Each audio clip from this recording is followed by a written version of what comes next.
अस्सलाम वालेकुम नाज़रीन, आप देख रहे हैं एक बात और मैं हूं मिसबा सईद और आप सबको अपने डिजिटल प्लेटफॉर्म पे खुशामदीद कहती हूँ। वजूद जन से है तस्वीर कायनात में रंग, इसी के साथ से है ज़िंदगी का सोज़े दरूं। चूँकि आज ख़वातीन का आलमी दिन मनाया जा रहा है दुनिया भर में और पाकिस्तान में भी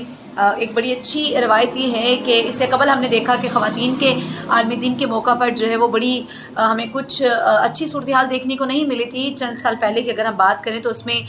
वो ऐसा इस तरह जो था वो औरत मार्च मनाया गया जिसमें वो डिफरेंट प्ले कार्ड्स उठाए गए और उस पर नाज़ेबा अल्फाज जो थे वो लिखे हुए थे, नाज़ेबा जुमले जो थे या ये कह लें कि वो नारे जो थे वो कुछ अच्छे नहीं थे, जिसकी वजह से जो है वो औरत मार्च को एक बड़ा क्रिटिसिज्म का सामना भी करना पड़ा। लेकिन अभी हम देख रहे हैं कि एक बड़ी तहज़ीब के साथ जो है वो ख़वातीन का आलमी दिन मनाया गया, जिसपे जितनी भी ख़वातीन हैं जो घरों में मौजूद हैं और जो वर्किंग लेडीज़ हैं उन सबको आज के दिन के मौका पर जो है वो मेरी जानिब से भी खिराज तहसीन नो डाउट। और वो ख़वातीन स्पेशली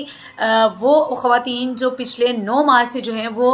जेलों की सलाखों के पीछे हैं और अपने एक ना करदा जुर्म की सज़ा भुगत रही हैं, जिसमें PTI की ख़वातीन में डॉक्टर यास्मीन राशिद शामिल हैं, जिसमें सनम जावेद शामिल हैं, आलिया हमज़ा शामिल हैं, तैयबा राजा शामिल थी। ये तमाम ख़वातीन जो कि पिछले 9 माह से पाबंद सलासल हैं और अपने ना करदा जो है वो उसकी जुर्म की वो सज़ा भी पा रही हैं। तो इन ख़वातीन को हमारी जानिब से खराज तहसीन। हकीकी मानों में ये वो ख़वातीन हैं जो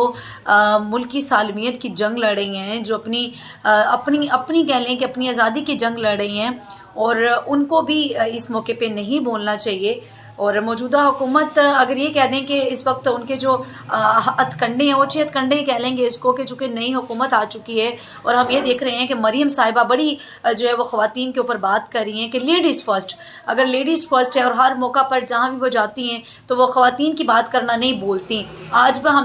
हमने देखा कि वो ख़ुद जो है वो फ्लैटिस में ख़िताब कर रही थी वहाँ पे मौजूद ऑडियंस के साथ, लेकिन हमने देखा कि वो जो ऑफिसर्स कुछ ख़वातीन मौजूद थी उनके जो है वो बराबर में खड़ी थी, वो तो पता नहीं वो क्यों खड़ी थी ये भी नहीं पता। खैर अगर वो आपने उनको इसलिए खड़ा किया हुआ है कि वो आपको प्रोटोकॉल मिल सके तो वो कुछ अच्छा तासुर नहीं था, और अगर आपने उनको इसलिए खड़ा किया था कि वो जो है वो आप ये दिखा सकें लोगों को कि ये हमारी जो है वो फ्रंट लाइन फाइटर्स हैं, ये हमारा फ़ख्र है, ये हमारा असासा है, तो भाई उनको जो है ना वो आप नशिस्त पे बिठाते, आप स्टेज पे ही बिठा देते, मतलब वहाँ पे भी चेयर्स लगवाई जा सकती थी, आप वहाँ पे बिठाते, और क्योंकि वो मुल्क का फ़ख्र है तो उसमें वो काफ़ी देर से खड़ी थी और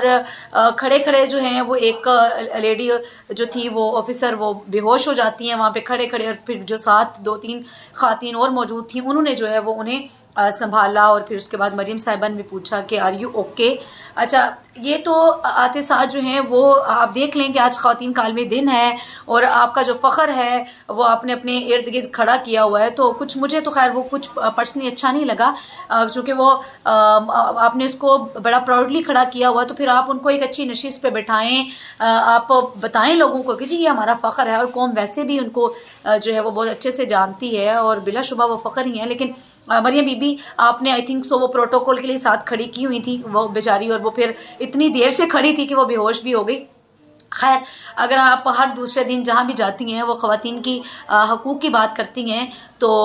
ये नहीं होना चाहिए कि वो ख़वातीन जो 9-9 माह से जेलों की सलाखों के पीछे हैं उन्हें बाहर निकालें। भाई उनका अदालत में केस चलने दें, अदालत में मुकदमे चलने दें, उसके बाद देख लेंगे अगर अदालतों ने उन्हें सज़ा याफ्ता डिक्लेयर कर दिया तो भाई फिर उस सज़ा के ऊपर उसको सज़ा को मिनिमम तस्लीम किया जाए। लेकिन अभी ट्रायल पे ट्रायल चल रहा है और आपने जो है वो सलाखों के पीछे दिया हुआ